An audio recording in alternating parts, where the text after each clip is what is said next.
Today we are going to be talking about Dead by Daylight hot takes. Now, I'm not a person for opinion, but I'm a person for opinion, meaning I think of everyone's opinion when it comes to topics that I like. Call of Duty, Siege, real life, stuff like that. But today we're gonna start with some Dead by Daylight.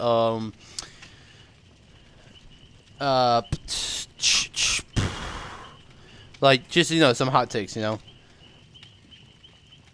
And sorry, I didn't text you someone that come on it. And basically, I'm gonna be read through some hot takes, and I'm gonna voice my opinion out. And so yeah, but let's get started. So the first hot take is I really think behavior should continue this trend of not always including horror-focused characters and create new variety with this mindset. Think about it. One of the things the devs think of that make the game scary is the fear of the unknown. But you actually include characters from other forms of media you never expected that creates a feeling of uncertainty and you can't expect. So basically, just from this hot take, it's kind of like, oh, so they should just continue the trend of just keep doing non-licensed killers that are fun and scary to go against, because our most recent non-licensed killer was the Unknown, I'm pretty sure, right? Let me double check. Yeah, the Unknown, and he is a scary motherfucker. Well, not in this outfit. Not in this. Not in this outfit. Oh my goodness. In this just this scary human being. Oh my god, he's so scary. But yes, I kind of do agree with this statement. I mean, it would be nice, but at the same time, licenses are just really very important, because they're just fun to have, and just to have Michael or Ghostface in the game, I mean, it's cool. So yeah, I mean, it's kind of a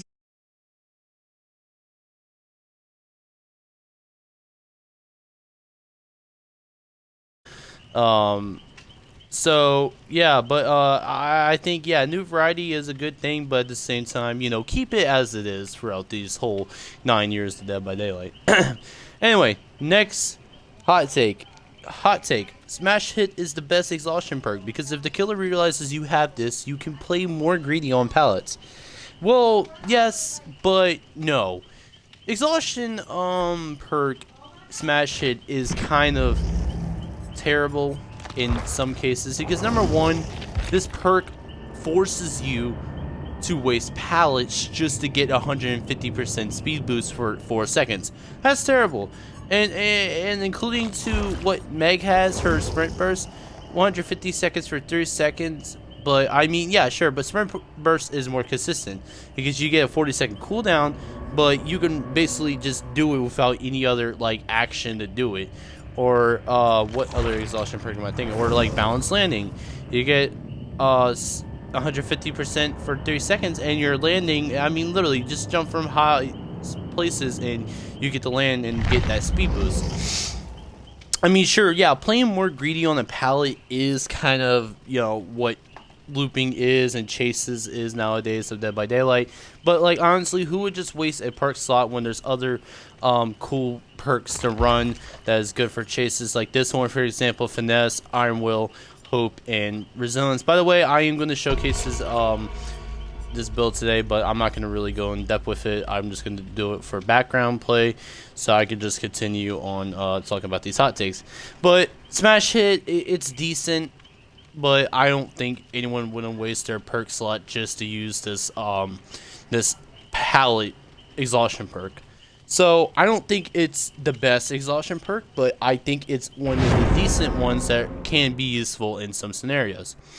Next hot take. My hot take is that the Billy's buff was great and all, but my guy gets his chainsaw back way too fast. He can instantly recover from a missed chainsaw attack, and I feel it's unfair when Weatherface has a longer cooldown for this. I believe Billy's is 2.7 if he lands an attack, 2.5 if he misses, whereas Bubba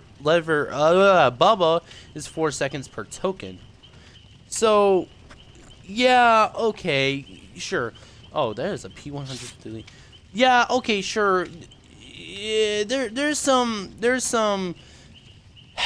So Billy and Bubba have been in the game for a very long time, and they both have a chainsaw and 2 mechanic. And yes, but no, I think Bubba's is more reasonable, and just understandable, because like, for number one, I think you should, like, I think that kind of fits the personality of Bubba. If he misses, he's gonna, you know, just have that that grunting freak out noise that he has. I mean, it kind of fits his personality. But Billy is more of a mobility character. Bubba is more of the like pushing pressure kind of characters. So they're 2 different characters. Yeah, they get mobility, but Billy is more faster, obviously, and I just think that his is kind of better. But yeah, but at the same time, Behavior is still tweaking him, and in the next patch notes, he is going to get fixed up again, and some other killers and some other perks and all that stuff. So to be honest, I don't really have a big voice opinion on Billy's cooldown and stuff like that. I mean, sure, it can be unfair, but after all, it is one of the oldest killers in the game. So I mean, catch a break once in a while, you know. So yeah, I don't know. I just think that in some scenarios that Billy can be too overpowered combined with other perks and stuff like that. But that kind of what makes Billy fun, because of what perks he has and how sweaty he is. Because the most Billys that I go against are just so sweaty. They're a streamer or they're a tryhard, and I don't. Ooh, that's a. I don't know who that is. But yeah, no, I don't think that Billy is too overpowered, but I think he is too sweaty when his mechanic is abused and that. But anyway, next hot take. I just missed this. Okay. So anyway, next hot take. Hold on, let's see if I'm gonna get chased. Finesse, missed. Anyway, that just shows how good finesse is. But anyway, hot take: the anti-camping system. Basically, what they're complaining is that the anti-bar should always go up when in the terror radius, not only near, and the killer's with or without the ability to cloak have a set distance. Is an absurd amount of times the killer's face can't 4 meters away and the bar doesn't move at all. Said this: if the killer is in chase, then the bar should not increase. This is an agreeable statement. I do 100% agree with this one, because here's the thing. Number one, face camping mechanic that has been refixed. I mean, it's terrible. I hate it. It's really not any better. It's not helping the game. Oh, I hope you don't go in a second. Nice second time. Oh my god, you're welcome. But no, I just don't think that they should refix this mechanic system with it. But at the same time, they should at least make it better where everyone can actually have a chance when there is a face camping, tunneling killer. You know, but at the same time, I really don't have a voice opinion on this, or like a thought process of it, because like it depends with the stealth. I mean, like, let's be for real. What if they're in stealth and they're really hiding just to face camp you? Is it really worth just letting the meter bar go up? No, not at all. I think it's really, really dumb. So yeah, I do agree with this, but after all, I mean, there is situations that face camping is not intentional, and even in terror radius and not in a chase and looking for a killer, maybe, or a character survivor on a gen or something. I mean, yeah, but you gotta think about the situation and like the mechanics that happen around the game with terror radius and all that stuff. So that is a good hot take, but I don't really agree with it at all. Anyway, next one. Hot take: legendary skin characters should get cosmetics. So for example, Leon has a legendary set of Chris and oh god, what's his name? Other dude from RE3 remake, I forgot, Carlos. They should have cosmetics. I mean, I disagree with this statement, because here's the thing. I don't think Behavior has ever been greedy with money, especially with bundles, because bundles are like $9, and that seems fair with like a survivor and a killer and a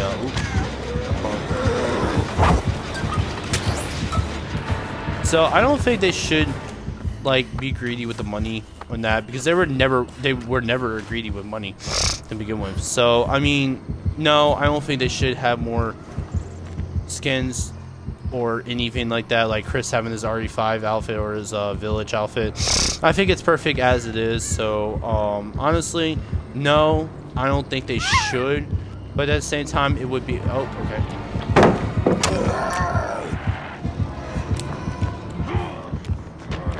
He's mad and he's running away. Okay, so yeah, maybe in the future probably they will do something more with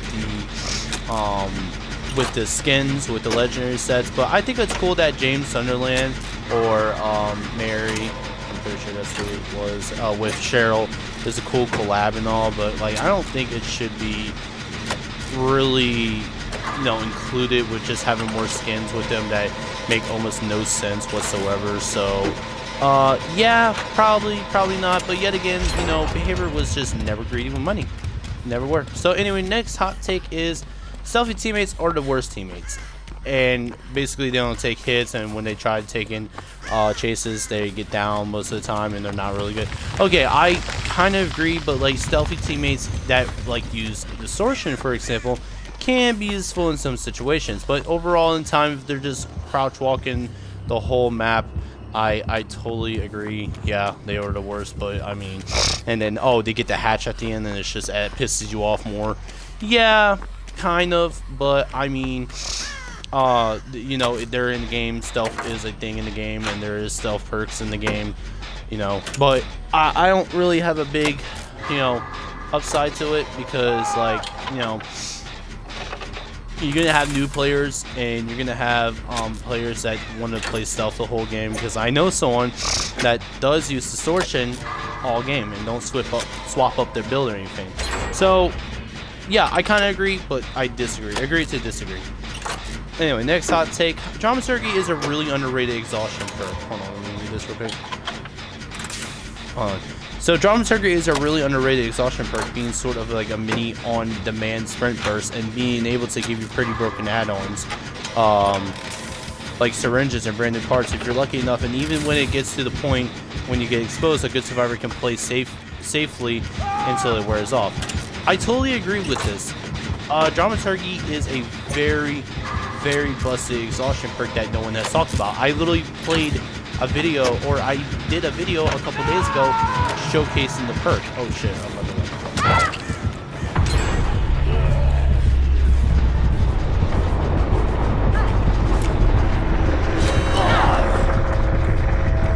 that was a beautiful save.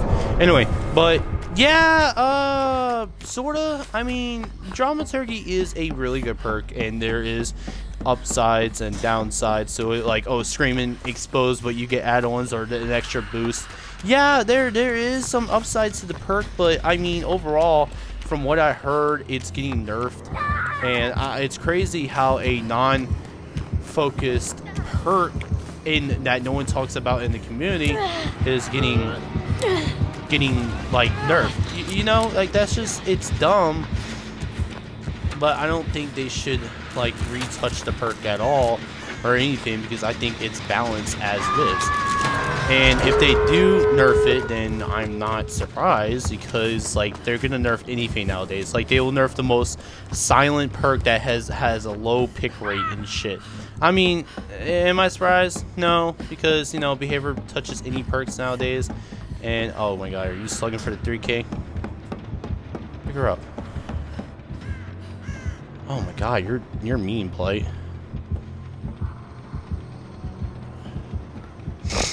Oh, I'm trying to focus it.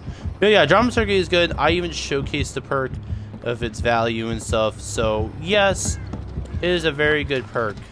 I do like it. It's very underrated, and I don't think any other exhaustion perk can beat it. I mean, Balanced Landing, yeah, situational perks, but Dramaturgy is literally a combination of sprint burst and risk factor, you know, mechanic.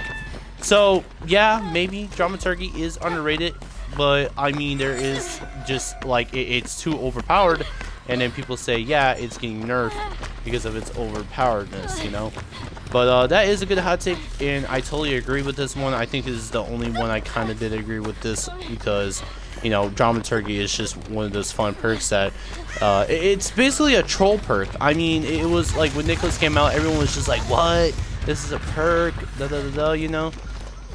I mean, yeah, I mean, it's a troll perk kind of, but, you know, I love Dramaturgy, and if it gets nerfed, then I'll be sad. Anyway, next hot take, which I will talk about in a hot second. Literally, I hope the killer does not come over here and fuck my ass. Because if he does, then I'm gonna leave anyways. I don't care about my fucking stupid teammate that's on hook. P100, yeah, right, you should have played better on P100. But anyway, Teabag, GG's. Anyway, so next hot take is Dredge is 100% better than people say. His anti-loop is also a lot better than people say.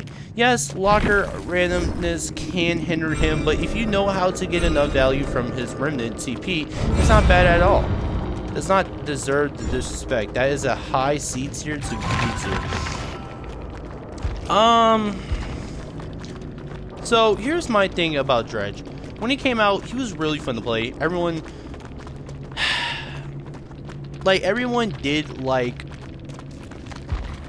Dredge. I mean, hold on. I gotta throw up. Oh my god, like I'm having acid reflux.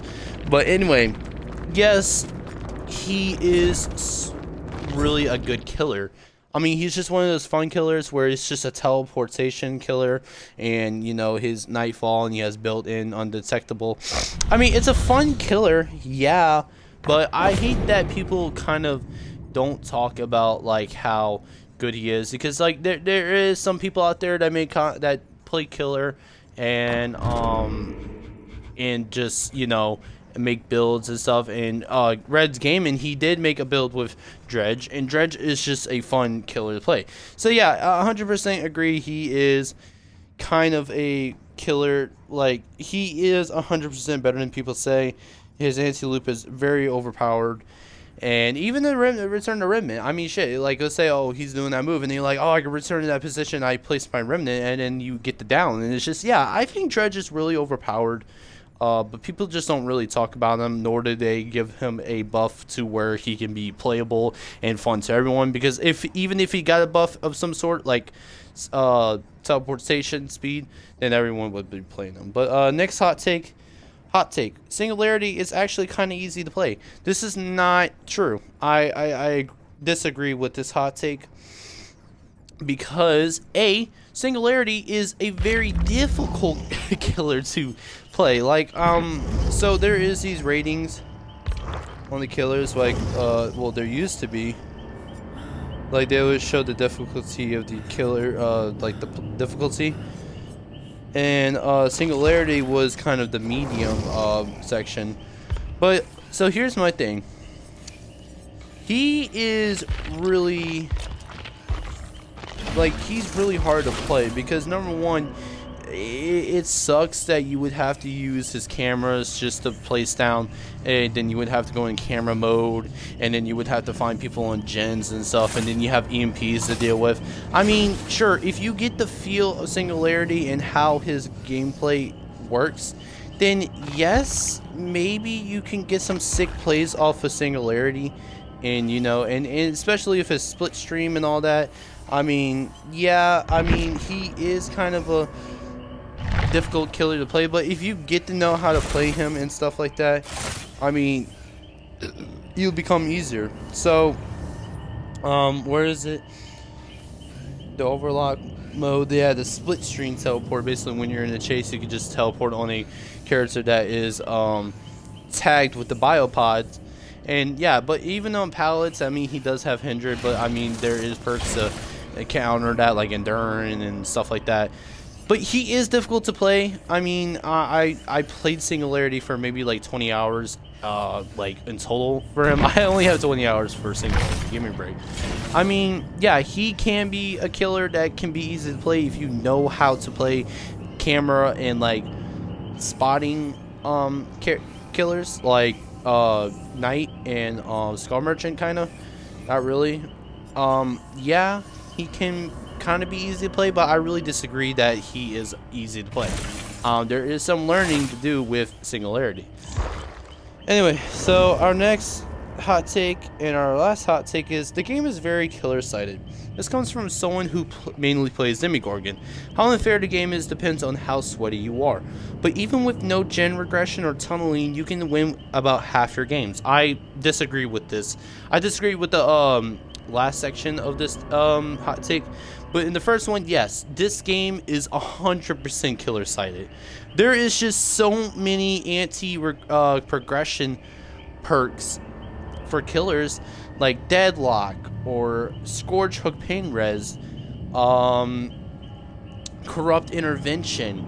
There's just so many, Pop Goes, Surge. There's just so many perks that the killers have, and like even with haste and all that with the recent killers, I mean, they're just really, it's really killer sighted. I mean, yeah, sure, survivors might have these new perks with like the Vault Speed and Exhaustion perks and like these gen perks that no one gives a shit about because, you know, you can just do a gen for a minute and just get it done. Or with Weaving Spiders with less than a minute, like maybe 50 seconds or something. So yeah, this game is mainly killer sided. They favor these killers. They give the killers overpowered abilities and perks. Like even the Lich, like they literally gave this dude Weave Attunement, and he's broken as hell. And I mean, anyone can use this. Weave Attunement is a really good combination with Franklin's, and this sucks because the item has to be depleted. You know, when the item becomes depleted for the first time, it is dropped, and this is a good one with Franklin's. And then you have yeah, like Weave Attunement is like the most annoying fucking perk ever, and you know, Behavior doesn't want to touch the perk at all. So yes, I kind of do agree. This game is killer sided because of the perks that are given. Even fucking Saduka, like she has Merciless Storm. Like you would have in a possible doc build, like a doctor build, and it'll be impossible even if you had Merciless Storm, or just like, you know, just shock therapy, and then you have oppression and overcharge and all that stuff. Like yeah, and especially Wesker. Like even if you have like sweaty killers like Wesker, Knight, Chucky. I mean, Chucky's literally paid to win. I mean, this dude's like ability sucks ass. So yeah, for the most part, overpowered. Oh, what are you doing? Okay, that was weird. But yes, I 100% agree. This game is killer sided, and even if they tried refixing the game to make it where it is balanced and all that, I don't think they will be able to do it to where gen perks. I mean, it is kind of the point of the game at the same time, because like, hear me out. Like, number one, it is the killer's job to make sure the gens are not finished so the light doesn't get in. That's literally why it's called Dead by Daylight. And the survivor's job is to get those gens done and run away from the killer and hide at the same time. You know, like survivors have goals and missions and quests and tasks to do too. I mean, like, and so does the killer. So, but the survivors just have a low chance because, like, sure, you would have like a really good build and all that, but I just don't think like builds that help out, like a chase build or a gen build, like, yeah, that's there, but like, yet again, you need to think about what the killers run, like anti gen progression builds and stuff like that. And you would have like a doc that's running the impossible gen like build, you know, like it's just a lot. So yeah, like I said, it is very killer sided. But if they ever in life get a chance to fix this game over with the gens in the future, which, you know, it's not going to happen, or make the killers like less like difficult to go up against, then probably so. But before we end this video, I wanted to say one hot take that I think everyone needs to focus on, or just like understand. I think in this game, I think people like, so I hate when people in the community ask for stupid like add-ons or like stupid DLCs for the game, because I think this game is balanced as it is. And I think the game is really fun as it is at this point because, like, for one, you know, this game is very old, and I just don't like when people ask for, you know, so much in the game, like, oh, give survivors this chance. I mean, like, it's a challenging game. It's a comp game, and I think everyone needs to understand that comp is 100%, like, 100% the what's the word I'm looking for? I think comp is where the fun is. I mean, I like comp gameplay, yeah, you know, and this is what makes the game comp because of like the difficulty and all that stuff you have to go through just to win and escape from the game. But you know, anything can happen. This game can be difficulty. Like what I'm saying is that I hate when people ask for more in the game and like wants to make the game really impossible just to play, because I think the game is balanced at where it's at, and I don't think anyone should like change it, you know. Like it is balanced, keep all the mechanics, all that stuff, you know, but at the same time I think this game needs to be focused on and reworked at some points kind of, but even if they don't, that's totally understandable. And you know, and I'll keep playing this game until it dies off or whatnot. But yeah, I just think people ask for a little bit too much when it comes to this game. I mean, I don't really blame them, but I mean, shit, I just don't like people asking for more in a game. So I hope y'all understand what I mean, but that's just my little hot take of like what I think.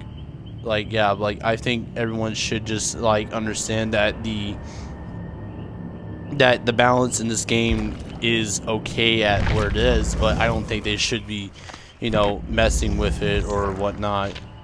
But anyway, guys, that'll be it for this video. Make sure you hit the subscribe button, like it if you enjoyed this video. And tomorrow I will be doing the build that I just ran. There's just a little sneak peek to show how powerful it is and that. But anyway, thank y'all for watching. I hope y'all enjoyed this video. Sticks, and I will see y'all next time. Later.